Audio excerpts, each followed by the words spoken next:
One of the holy conversations I get to be a part of in people's lives are conversations when they recognize that maybe they have more life behind them than ahead of them, and they're thinking about what they want to do with the next few chapters of their lives. And it doesn't have to be, I'm not talking about deathbed or hospice care, I'm talking about things like retirement. And oftentimes people will kind of naturally gravitate around wanting to live into and out of things that they're really passionate about or that they're really grateful for.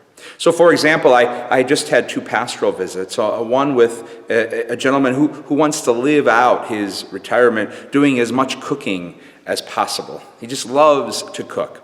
And even if his health starts to fail, he wants to do whatever he can so that he can cook for as long as he can. It just fills him with so much peace and gratitude.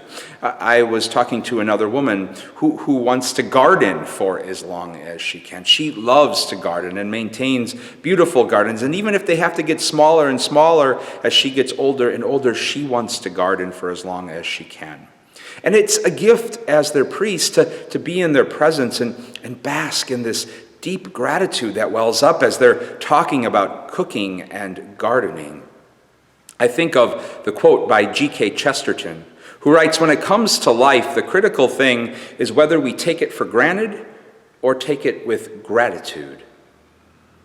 In verses 11 to 19, in chapter 17 of Luke's gospel, we hear the story of Jesus curing 10 lepers.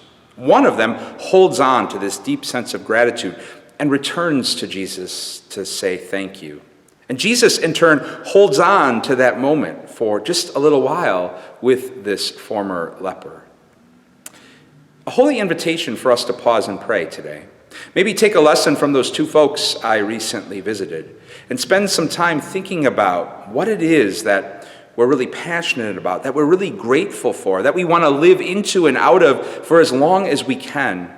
And then follow up that reflection by doing just that, living into and out of those gifts that we're really grateful for, whether it's gardening or cooking or reading or walking or whatever in our lives.